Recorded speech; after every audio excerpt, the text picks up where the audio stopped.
Tiba-tiba cahaya lilin yang dipegang Andre mati seketika.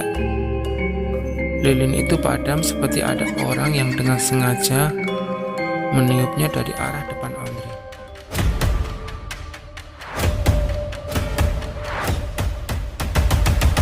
Welcome to Electrical. Diceritakan sebelumnya, kalau Audi merasa dihantui dengan kehadiran Mbah Sarinah di rumahnya. Dengan bantuan temannya Julie dan Andre, Audi merasa perlu ke panti jompo untuk mengetahui asal-usul Mbah Sarinah. Keesokan harinya setelah sarapan, Audi, Julie, dan Andre pergi menuju panti jompo, di mana Mbah Sarinah pernah tinggal di sana. Dengan perasaan gundah dan kecemasan, mereka bertiga turun dari mobil dan segera berjalan menuju kantor pengurus panti jompo yang berada di samping rumah utama. Audi, Julie, dan Andre dipersilakan untuk masuk ke dalam rumah. Walaupun terlihat rumah tua, tetapi di dalamnya sangat bersih, nyaman, dan asri. Tunggu sebentar ya, Dek. Saya akan panggilkan kepala yayasannya dulu, kata ibu-ibu berkerudung merah itu sambil tersenyum. Audi, Julie, dan Andre berjalan menuju taman yang berada di belakang rumah panti. Dan tidak lama kemudian, seorang pria berperawakan tinggi besar menghampiri mereka bertiga. "Ada yang bisa saya bantu, Dik?" tanya pria itu. "Saya Audi, Pak," sapa Audi memperkenalkan dirinya. "Dan ini teman saya Julie dan Andre," jelasnya lagi kemudian. "Saya Bapak Agung," kata pria itu sambil menjabat tangan Audi. "Begini Pak Agung, kedatangan saya ke sini untuk menanyakan tentang keberadaan Ibu Sarinah selama ia diurus di pantai ini. Beberapa hari yang lalu, anak buah Bapak memulangkan Ibu Sarinah ke rumah kami. Saya cuma ingin tahu, apakah Ibu Sarinah sangat merepotkan pihak pengurus sehingga ia dipulangkan?" tanya Audi panjang lebar. Pak Agung terdiam. Wajahnya menampakkan kecemasan dengan pertanyaan Audi. "Maaf Dek Audi, kami tidak bisa menjelaskan tentang keberadaan ia selama di sini, karena ini menyangkut tentang kerahasiaan yang kami jaga," jawab Pak Agung dengan singkat. Audi tersenyum. Dalam hatinya ia makin bingung dengan jawaban Pak Agung. Tidak lama kemudian Pak Agung pamit kepada mereka untuk mengurus keperluan yang lainnya. Audi duduk lemas di bangku taman. Tatapan matanya kosong, tampak dengan jelas kecemasan yang ia rasakan saat ini. "Sabar Di, pasti nanti ada jalan keluarnya," hibur Andre sambil menepuk lembut baut Audi. "Shh, lihat deh, ada yang melambaikan tangannya ke arah kita bertiga," bisik Julie. "Siapa?" tanya Audi. "Itu yang di depan ruangan, di pojok sana," tunjuk Julie. "Sepertinya ia meminta kita untuk menghampirinya," bisik Andre. "Aduh, gua takut sumpah dah. Kenapa kita harus berurusan dengan nenek-nenek? Masih parno nih," kata Julie sambil meremas-remas tangannya. "Ya sudah kalau begitu, gua sama Audi yang pergi ke sana. Lo diam aja di sini," jelas Andre sambil menggandeng tangan Audi. Lalu mereka berjalan menuju pojok ruangan. Gue ikut," teriak Julie sambil berlari mengikuti Andre dan Audi dari belakang. Mereka bertiga berjalan menghampiri seorang wanita tua yang duduk di kursi roda yang berada di depan kamarnya. "Selamat pagi, Nek," sapa Andre. "Pagi," jawab nenek itu, sambil memandang tajam Audi yang berdiri di samping Andre. "Nenek memanggil kami," tanya Julie.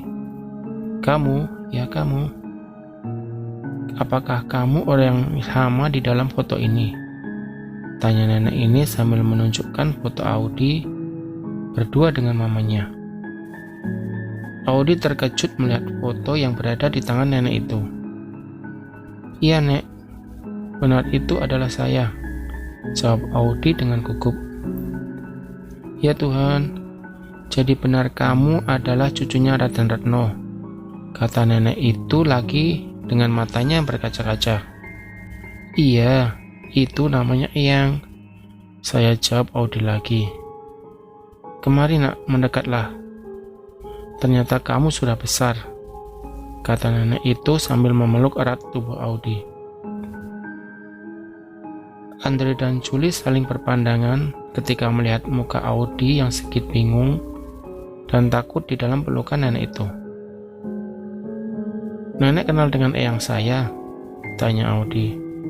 "Iya, saya adalah seorang pendamping eyang kamu yang telah dipercaya untuk membantu dan mengurusi segala keperluannya," jelas nenek itu. "Nama nenek siapa?" tanya Andre. "Saya Karti. Panggil saja saya Mbah Karti," jawabnya. "Berarti Mbah Karti kenal dengan yang namanya Mbah Sarinah?" tanya Audi ragu-ragu. Mbah Karti menganggukkan kepalanya sambil mengusap air mata yang berlinang di pipinya. "Mbah Sarinah sekarang berada di rumah saya. Saya kemari ingin mengetahui lebih banyak tentang dia, karena selama ini saya tidak pernah tahu siapa beliau," jelas Audi sambil memandang Mbah Karti. Sarinah itu adik angkat Raden Retno. Raden Retno sangat sayang sekali padanya. Dia sangat dimanja oleh eyang kamu. Tapi lama-kelamaan Sarinah mengharap sesuatu yang lebih, yang tidak ia punyai, kata Mbah Karti. "Apa itu, Mbah?" tanya Julie penasaran. Sarinah diam-diam menyukai suami Raden Retno yang bernama Pramono. Tapi Tuan Pramono sama sekali tidak tergoda dengannya, karena ia sangat sayang dan setia dengan istrinya. Raden Retno itu sangat cantik dibandingkan dengan Sarinah. Kecantikannya itu yang membuat suaminya kagum dan tergila-gila dengannya. Segala upaya ditunjukkan oleh Sarinah untuk merebut perhatian Tuan Pramono. Tapi sayang Tuan Pramono sama sekali tidak tertarik olehnya. "Loh, Eyang Retno memangnya tidak tahu kalau Mbah Sarinah menggoda Eyang Kakung?" tanya Audi bingung. "Itulah, karena saking sayangnya dengan Sarinah, Raden Retno tidak percaya kalau adik angkatnya itu menggoda suaminya. Suatu hari Sarinah pergi ke tempat orang pintar yang berilmu hitam. Ia mempercantik dirinya agar ia terlihat lebih cantik dibandingkan dengan Raden Retno di mata Tuan Pramono. Entah perselatan apa yang ia lakukan dan ia setujui dengan orang pintar tersebut. Tiba-tiba saja dirinya menjadi sangat cantik. Bukan itu saja, tetapi Sarinah saat itu menjadi sangat pintar menari. Jika ia menari, banyak laki-laki yang tergila-gila dengannya. Sarinah selalu menari memakai baju merah. Ia terlihat sangat anggun seperti bidadari. Dan akhirnya Tuan Pramono jatuh hati padanya, jelas Mbah Karti. Mbah Karti tahu dari mana kalau Mbah Sarinah itu mempercantik dirinya pada orang yang berilmu tinggi, tanya Andre. "Saya selalu membuntutinya. Terus terang saya tidak suka dengan Mbah Sarinah. Dia orang yang munafik, orang yang bermuka dua. Saya tahu apa yang mau direncanakannya. Sarinah juga tidak suka dengan saya, karena Raden Retno selalu membela saya jika kami berdua bertengkar. Sehingga pada suatu hari Sarinah menuduh saya yang mengambil perhiasan milik Raden Retno yang hilang. Saya tahu itu adalah salah satu rencana jahatnya untuk menyingkirkan saya. Sayangnya saat itu Raden Retno lebih percaya dengan adik angkatnya itu. Dan saya dipecat lalu diusir dari rumah. Tetapi dari jauh saya tetap memantaunya karena saya sangat sayang sekali dengan Raden Retno dan keluarganya. Tidak lama saya keluar. Ada kejadian di mana Sarinah kepergok oleh Raden Retno sedang menggoda Tuan Pramono yang saat itu sangat tergila-gila dengan Sarinah. Raden Retno sangat marah. Akhirnya ia mengusir Sarinah dari rumahnya. Beberapa bulan kemudian Tuan Pramono meninggal karena penyakit yang sangat misterius. Raden Retno sangat terpukul dan sedih. Akhirnya beliau memanggil saya dan meminta saya untuk tinggal di rumahnya kembali. Saya pun menjelaskan pada Raden Retno tentang apa yang diperbuat oleh Sarinah selama itu. Raden Retno sangat terkejut dan meminta saya untuk menemukan jalan keluarnya. Karena sejak kepergian Sarinah, banyak kejadian yang aneh di luar nalar yang dialami oleh keluarga Raden Retno. Sampai suatu hari saya bertemu dengan orang yang sangat baik dan berilmu tinggi. Ia bersedia membantu Raden Retno.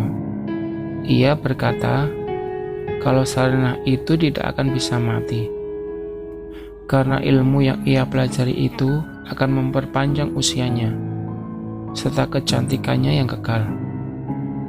Tetapi tidak untuk tubuhnya, karena tubuhnya sama seperti yang kita akan menua. Jelas Mbah Karti panjang lebar. Audi dan Juli terkejut mendengar cerita Mbah Karti. Audi menarik nafas panjang. Lalu ia menceritakan semua hal yang ia alami sekarang kepada Mbah Karti yang terus memandangnya.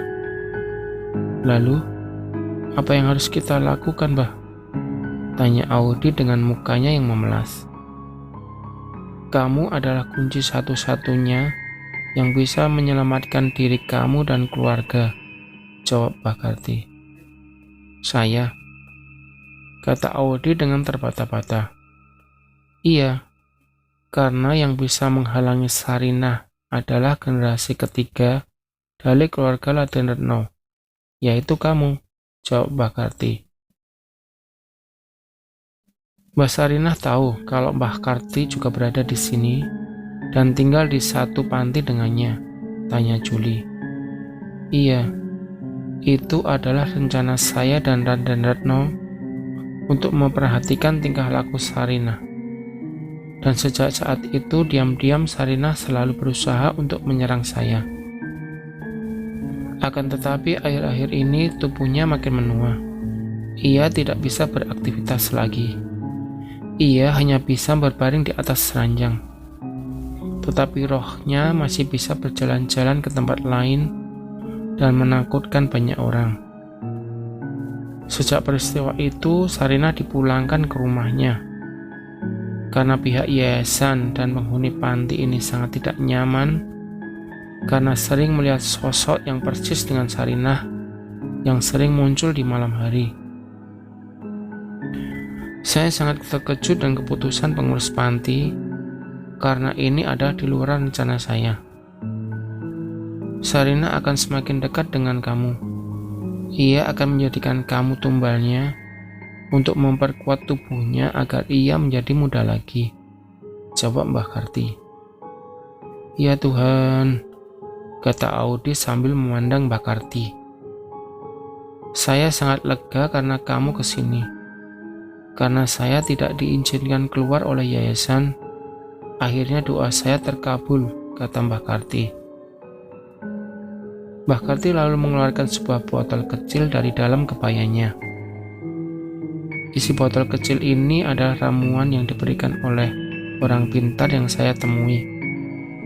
Ia berkata, ilmu yang dimiliki Sarinah akan hilang jika ia meminum ramuan ini yang telah tercampur oleh tetes darah dari keturunan ketiga Raden Retno, yaitu kamu, jelas Mbah Karti. Kamu harus menyelamatkan diri kamu sendiri dari rencana Mbah Sarinah.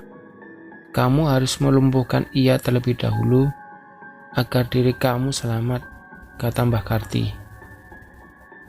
Ini seperti mimpi sangat buruk, kata Audi dalam hatinya. Kenapa kejadian ini harus terjadi padaku? Ini adalah pesan dari eyang kamu agar kamu selamat. Mama kamu tidak pernah tahu tentang kejadian ini. Mama kamu yang menitipkan Sarinah di panti ini sewaktu Sarinah ditemukan dan tidak ada seorang pun yang mau mengurusnya. Sayang dan Raden Retno berjanji akan selalu menjaga kamu. Begitu Raden Retno meninggal, sayalah yang menjadi tanggung jawab akan kamu dan keluarga besar Raden Retno, kata Mbah Karti. Audi menerima botol kecil pemberian Mbah Karti, lalu ia menggenggamnya kuat-kuat. Apakah hanya aku, orang yang satu-satunya yang bisa menolong diri aku sendiri, pikir Audi. Tidak lama kemudian, Audi, Juli, dan Andre pamit pada Mbah Karti untuk kembali ke rumah. Selama dalam perjalanan, mereka bertiga terdiam membisu. Mereka masih tidak percaya cerita Mbah Karti tentang Mbah Sarinah. Apakah aku mempunyai keberanian untuk melakukan ini? Gumam Audi dalam hatinya. Terus, apa yang harus kita lakukan sekarang? Tanya Juli yang memulai percakapan. Kita harus mempercayai apa yang dikatakan oleh Mbah Karti saat ini, kata Andre. Tapi apa gue mampu untuk melakukan ini semua? Gue harus melawan orang yang mempunyai ilmu gaib, sedangkan gue tidak terlalu yakin dengan apa yang gue miliki sekarang, jelas Audi. Ini seperti cerita di film saja. Sangat menyeramkan jika teringat kejadian semalam, kata Juli. Lo harus berani, Di, menghadapi ini semua. Lo tega melihat Mbah Sarinah yang sebenarnya sudah tidak berdaya di atas ranjang. Mungkin saja ia sudah lelah, tapi dengan ilmu yang tinggi, rohnya yang masih kuat untuk memenuhi ambisinya. Dan ini mengancam hidup lo. Lo harus berani, Di. Gue dan Juli pasti akan membantu lo, jelas Andre. Iya, Di. Benar apa yang dikatakan Andre. Dan ingat, masih ada seseorang lagi yang harus kita selamatkan, yang sekarang berada sangat dekat dengan Mbah Sarinah, kata Juli. Mbok Surti, jawab Audi sambil menatap Juli. Iya, Mbok Surti pasti bingung mencari kita yang tiba-tiba saja menghilang di tengah malam, kata Juli. Kalau nanti kita sudah berada di rumah, kita bersikap seperti orang tidak tahu apa-apa. Kita santai saja. Jangan perlihatkan kalau kita bertiga panik atau takut. Percaya sama gua, Mbah Sarinah itu kalau siang hari pasti tidak berdaya dan hanya terbaring di ranjangnya. Lalu diam-diam kita masuk ke dalam kamar Mbah Sarinah dan langsung kita cekukkan ramuan ini ke mulutnya sewaktu ia tidak berdaya, jelas Andre. Audi dan Juli menganggukkan kepalanya, tanda mereka telah mengerti apa yang dimaksudkan oleh Andre. Mudah-mudahan rencana ini berjalan dengan lancar, gumam Andre dalam hatinya. Perjalanan mereka bertiga pun berakhir ketika mereka tiba di depan rumah Audi yang terlihat sangat sepi. Audi memencet bel pintu rumahnya. Tidak lama kemudian, Mbok Surti membuka pintu yang berwarna coklat tua itu. Loh, Non Audi kemana saja toh? Tiba-tiba saja pergi tanpa pamit dengan Mbok Surti. tanyanya. Mendadak semalam harus ke rumah Andre, ngerjain tugas kuliah. Maaf, Audi nggak sempat pamit sama Mbok, jawab Audi bohong. Mbak Serena lagi ngapain, Mbok? Tanya Julie yang memberanikan dirinya menanyakan keberadaan Mbak Sarina. Sedang beristirahat di dalam kamar. Alhamdulillah, tiba-tiba saja sekarang Ibu Sarina sudah bisa duduk di sofa yang ada di kamarnya dan sudah bisa bicara walaupun masih terbata-bata, jawab Mbok Surti dengan gembira. Apa? Teriak Audi dan Julie terkejut ketika mendengar penjelasan Mbok Surti. Kenapa, Non? Tanya Mbok Surti bingung. Nggak apa-apa kok, Mbok, jawab Audi sambil tersenyum cemas. Mbok Surti tinggal ke dalam dulu ya. Mau menyuapin Bu Sarina untuk makan siang. Pamit Mbok Surti sambil berjalan meninggalkan mereka bertiga. Audi, Julie, dan Andre berbisik-bisik setelah Mbok Surti pergi meninggalkan ruang keluarga. Wajah Audi menjadi pucat ketika mendengar Mbak Sarina sudah bisa duduk dan berbicara. Ia semakin tidak berdaya dan takut menghadapi Mbak Sarina nanti. Aduh, bagaimana ini? Tanya Audi cemas. Gile, kok bisa gitu ya? Kata Julie ketakutan. Coba kita tunggu sampai keadaan aman. Kalau Mbak Sarina tertidur lelap, kita mengendap-endap masuk ke kamarnya. Mudah-mudahan kita berhasil, jelas Andre. Tapi apa mungkin keadaan kita aman-aman saja jika kita berada di sini terus, bisik Julie. Sekarang kita berpikir positif saja. Mbak Sarina sendiri, dan kita berempat dengan Mbok Surti. Mudah-mudahan rencana kita berhasil, hibur Andre. Apakah sebaiknya kita beritahu Mbok Surti saja tentang keadaan Mbak Sarina? Tanya Audi. Julie dan Andre saling berpandangan lalu mereka berdua tersenyum pada Audi sambil menggelengkan kepala mereka. Nggak usah kasihan Mbok Surti sudah tua. Nanti dia ketakutan atau kepikiran terus tentang masalah ini, jelas Julie. Hari sudah senja, mereka bertiga masih saja terdiam terpaku, menunggu keadaan aman untuk menjalankan rencananya di dalam kamar Audi. Keadaan sekeliling rumah menjadi mencekam sesudah azan Isya berkumandang. Lampu yang biasanya terang benderang seolah menjadi redup dan suram. Hening. Tidak ada seorang pun yang terdengar dari luar rumah. Audi memandang botol kecil yang pemberian Mbah Karti. Tubuhnya gemetar, pikirannya melayang jauh entah kemana. Tampak beban yang sangat berat ia rasakan saat ini. Audi menarik nafas panjang, lalu ia melirikkan matanya ke arah Andre yang sejak tadi memandanginya dari kejauhan. Andre tersenyum pada Audi. Sepertinya ia memberikan semangat yang berarti untuknya. Apakah malam ini aku bisa menyelamatkan diriku ini dan yang lainnya? Lalu bagaimana nantinya kalau sesuatu hal menimpa Andre dan Julie? Mereka berdua tidak ada hubungannya dengan ini semua. Bagaimana jika mereka berdua terluka? Kan aku pikir sedih.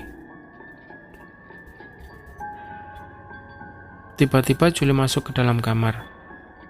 Dengan mimik mukanya yang terlihat bingung, ia berkata, "Guys, aneh. Kenapa Mbok Surti menyiapkan makan malam banyak banget dan enak-enak? Sepertinya mau pesta saja," kata Julie sambil menggaruk-garukkan kepalanya. "Maksud lu apa, Jul?" tanya Audi bingung. "Iya, Mbok Surti menyiapkan makan yang banyak buat makan malam. Tadi gua ngintip sewaktu dia membereskan meja makan," jawab Julie. "Mungkin karena ada lo dan Andre kali. Jadinya Mbok Surti menyiapkan makan malam yang lebih banyak. Takut kurang soalnya, jawab Audi. Tidak lama kemudian Mbok Surti mengetuk pintu kamar Audi dan menyuruh mereka bertiga turun untuk makan malam. Tiba di ruang makan, Audi, Juli, dan Andre terkejut ketika melihat keberadaan Mbak Sarinah yang sudah duduk di sana lebih dulu. Audi langsung buru-buru memasukkan botol kecil yang digenggam ke dalam saku celananya. Mbak Sarinah memakai kebaya berwarna merah yang pernah Audi lihat sebelumnya. Tubuhnya yang tampak kurus tidak berdaya terlihat segar malam itu. Mbak Sarinah tidak berkata sepatah kata pun, tetapi matanya seolah-olah mengisyaratkan sesuatu yang sangat misterius. Audi dan Mbak Sarinah duduk berhadapan. Mereka berdua bertatapan. Aku harus kuat untuk menghadapinya. Apapun yang terjadi, aku harus mengalahkannya. Dia orang yang sangat jahat, gumam Audi dalam hatinya. Tiba-tiba Mbak Sarinah tersenyum.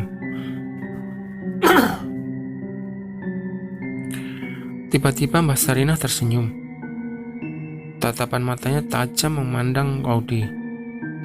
Seolah-olah ia mengerti dan tahu apa yang sedang Audi pikirkan saat ini. Audi menelan ludahnya, lalu ia mulai mengatur nafasnya. Audi pun tersenyum membalas senyuman Mbak Sarinah dengan tatapan matanya yang kosong. Ayo kalian makan, sudah malam nih, ajak Mbok Surti. Mbok Surti segera melayani Mbak Sarinah. Dengan sekatan Mbok Surti memberikan makanan kepada Mbak Sarinah. Mbok Surti terlihat sangat tunduk dan menghormati Mbak Sarinah. Sepertinya ia senang melihat keadaan Mbak Sarinah yang berbeda dengan sewaktu pertama kali ia datang ke rumah. Audi, Juli, dan Andre memperhatikan gerak-gerik mereka berdua.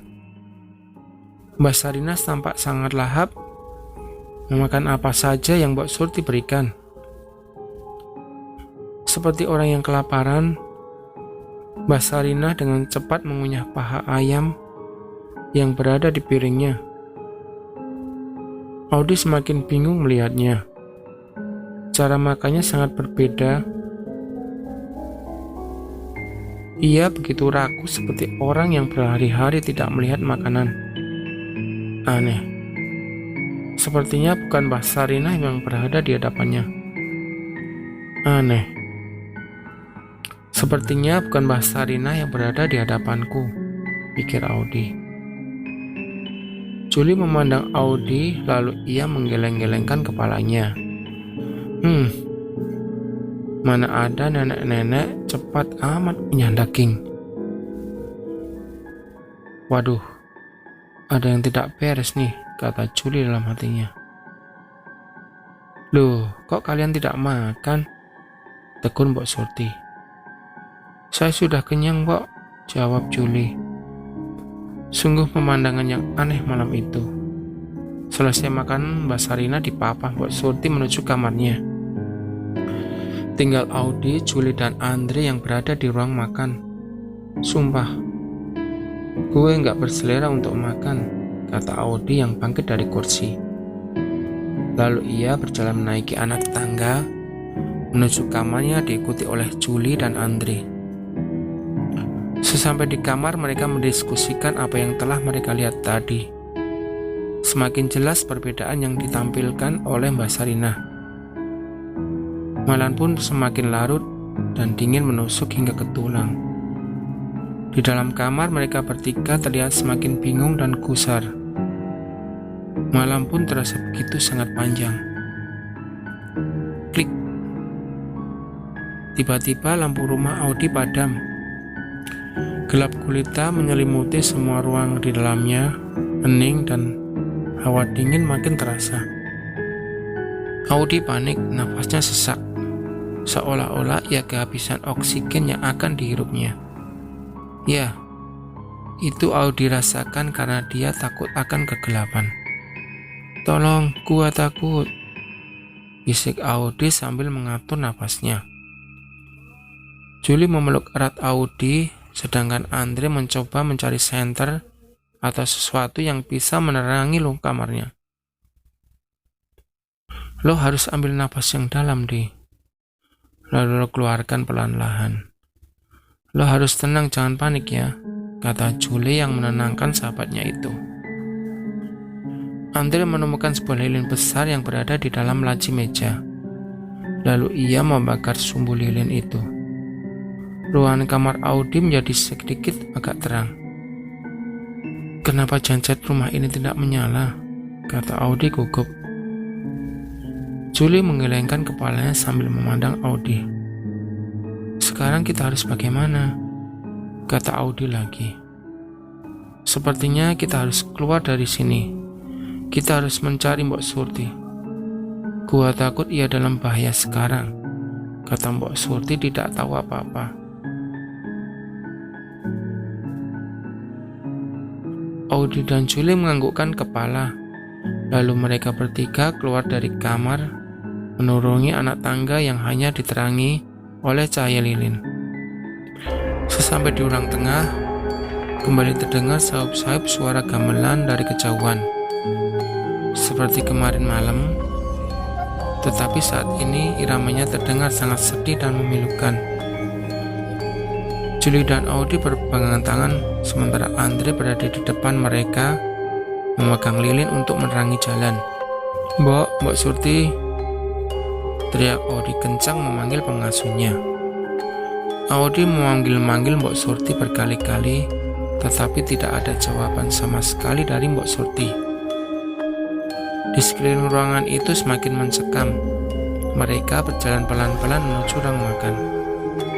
Tiba-tiba cahaya lilin yang dipegang Andre mati seketika. Lilin itu padam seperti ada orang yang dengan sengaja meniupnya dari arah depan Andre. Audi memeluk erat Julie. Keadaan sekeliling mereka menjadi gelap gulita kembali. Alunan suara gamelan terdengar semakin dekat dan mendayu-dayu. Kita keluar saja dari sini, bisik Audi. Tapi kita harus menemukan Mbok Surti dulu, Di, jawab Andre.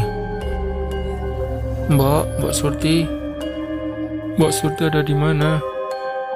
Teriak Audi untuk kesekian kalinya.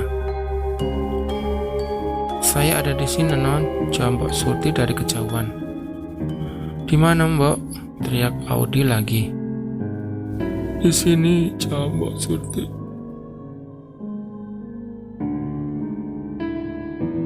Demikian bagian kedua dari cerita Sarinah. Jangan lupa subscribe dan like untuk RCK Misteri agar kita semangat untuk upload cerita misterinya setiap hari.